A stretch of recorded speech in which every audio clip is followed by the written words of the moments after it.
So, Steve, you literally, after you won the Count Fleet with sprint champion Jackie's Warrior, jumped in your car and drove from Hot Springs to here.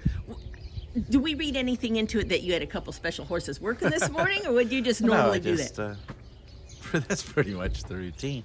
You know, big work day on Sunday, and got to work Echo Zulu and Epicenter this morning, as well as Midnight Bourbon and Max Player. So it's a very exciting morning. Racetrack's in excellent condition.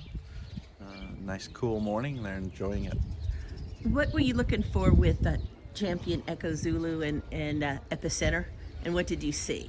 Well, both horses are training extremely well. It's obviously very exciting going into the Oaks and the Derby to have two horses of this caliber doing so well. Now, of course, the filly is by Gunrunner. It's interesting that there's two of the favorites for the Kentucky Derby, among a handful of favorites, are by Gunrunner, but not Epicenter. Echo Zulu has done all the talking for us and the Gunrunners. You know, we've obviously got several nice ones, but it is great to see him so well represented with his first crop. You worked them both in company. Does that, and it's 3 weeks out. Was that sort of standard with these two horses? Well, it has been, and the company that they worked with is who they were working with in New Orleans, and we're trying to create more of the same of the success that they had there. And when it's 6 weeks out from the Kentucky Derby, what do you do different than, say, if it was 5 weeks out or 4 weeks out? Or I think with Epicenter, the spacing of his races this year, or since December, has proven to be very effective for him. And we're just trying to put the building blocks in space for him to handle the 1.25 miles of the Derby here. And couldn't feel any better about how he's doing and how much he likes it here at Churchill Downs.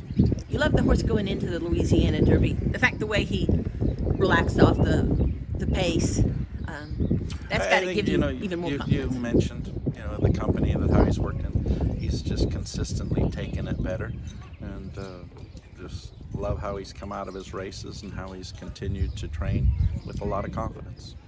And how did the filly, she's only had the one start this year, ran a big race, got down on her belly and ran a bit. And she did, yeah. And, her coming off the bench and quite a layoff, and for her to a determined victory. I was anxious to get her here because she actually had not trained at Churchill. She had went from Keeneland to Saratoga and won at Belmont and went straight to California, but she is taken to the racetrack, and both of her works have been very impressive. Now that we've had all the points races for both the Oaks and the Derby, just sort of your thoughts on the prospectus field as we know it now. Obviously, a tremendous amount of talent in both races, and I think that both races will be obviously very fast, but we like the two that we get to run and are very excited about their chances.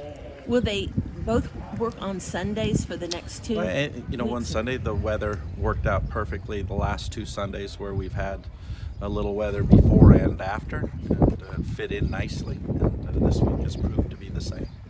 But Sunday gives us a little bit of leeway if the forecast changes over the next couple of weeks. And would next Sunday be, historically, a lot of your horses, the 2 weeks out, they are not going to need to pick it up much at all. I mean, both of these horses have been working very sharply, and very pleased with how they're doing it and how they're coming out of it.